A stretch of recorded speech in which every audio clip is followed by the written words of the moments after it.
আমার জ্ঞানদীপ বিদ্যাপীঠর সভাপতি মহোদয়, আমার বেসামারি ক্লাস্টারের সিআরসিসি মোহাম্মদ সাইদুর আনসারি সাহাব, আমার স্কুলের মাটির দাতা সদস্য আজিজুল হক সাহাব, আমার ডক্টর ফাইজুর রহমান সাহাব, আমার স্কুলের সদস্য আব্দুল হাসেন আর একাডেমিক সম্পাদক আমার জিয়াউর রহমান সাহাব, আমার স্কুলের শিক্ষক শিক্ষয়িত্রীসকল ও বিভিন্ন অঞ্চলের পৰা অহা গণ্যমান্য অভিভাৱক অভিভাৱকসকল ও মৰমৰ ছাত্ৰ ছাত্ৰীসকল, আমাৰ স্কুলখন আমাৰ এই জায়গাখনত নতুনকৈ আহিছে আমাৰ আজিজুল হক সাহাবৰ মাটিত।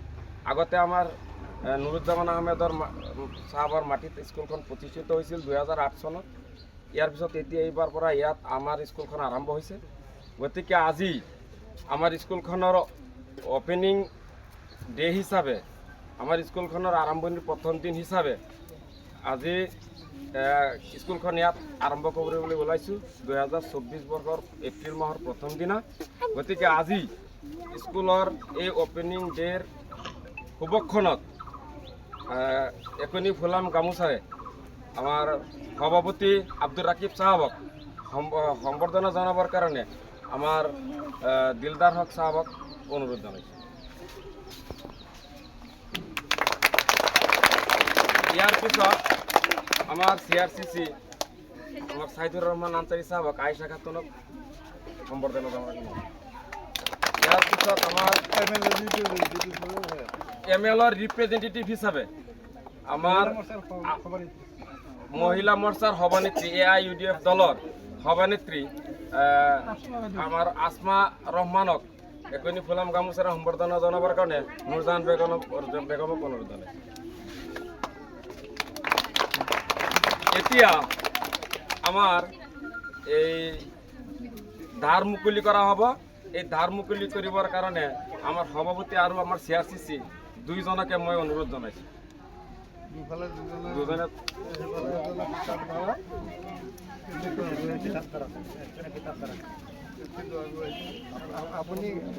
আপুনি কাটক,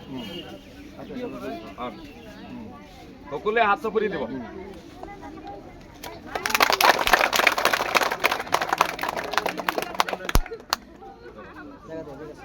চলো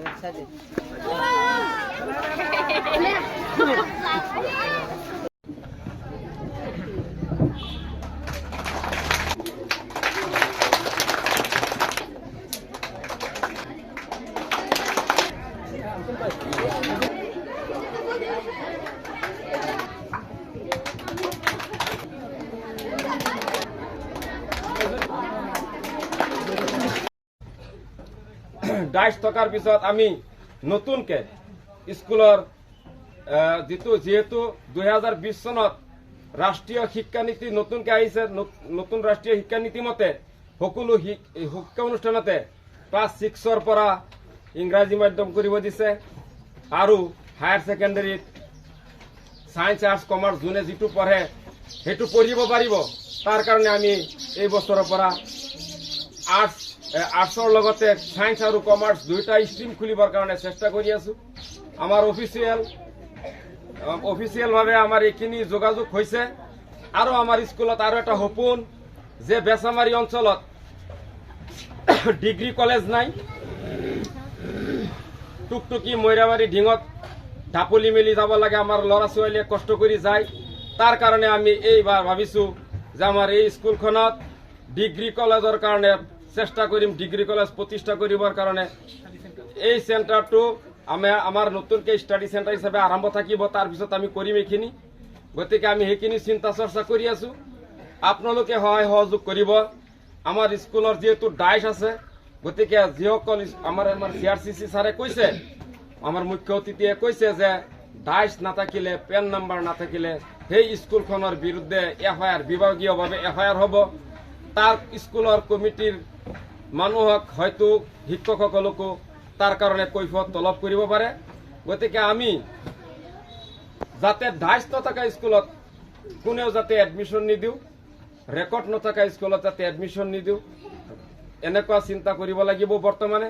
নহলে পেন নম্বৰ আধাৰ নম্বৰৰ লগত লিংক হয় কৰে বা যোগায় সেই অনুপাতে যদি তাৰ এটা পাৰফৰ্মেঞ্চ এচিভমেণ্টটো ভালদৰে নাহে নিশ্চয় সেই অনুষ্ঠানটো ইমান দিনলৈ বৰ্তি নাথাকে কাৰণ বৰ কম্পিটিশ্যন আজি চাওক মই কিছুমান কথা ক'লে আপোনালোকে হাঁহিব যে CRC কি কয় কথা বাৰ্তা যে এনেকুৱা মানে সেইটোলৈ মই এই কথাটোলৈ মই ক্ৰিটিচাইজ কৰা নাই বা মই কোনো সমালোচনা কৰা নাই মই মোৰ মনটোক মানে ব্যক্তিগতভাৱে এটা অনুভৱ লৈছোঁ যে এনেকুৱা হৈছে যে একেবাৰে সঁচা অৰ্থত এই বেচামাৰীত আপোনাৰ ভেঞ্চাৰ স্কুল পাণ দোকানৰ নিচিনা আছে এটা সময়ত হয় ব্লকত গ'লেই ক'লে যে আমাৰ মানে হেৰি আহিছে আৰু ভেঞ্চাৰৰ দুৰ্গ CRC বেচামাৰী এই পাণ দোকান ঘণ্টি দোকানৰ নিচিনা ইয়াত এটা ইয়াত এটা ইয়াত এটা আপুনি কিমান মানে প্ৰত্যাহ্বানৰ মাজতে কিছু প্ৰভিঞ্চিয়েলাইজ হ'ল কিছু মানে এই টিউটৰ হিচাপে আগবাঢ়ি গ'ল আৰু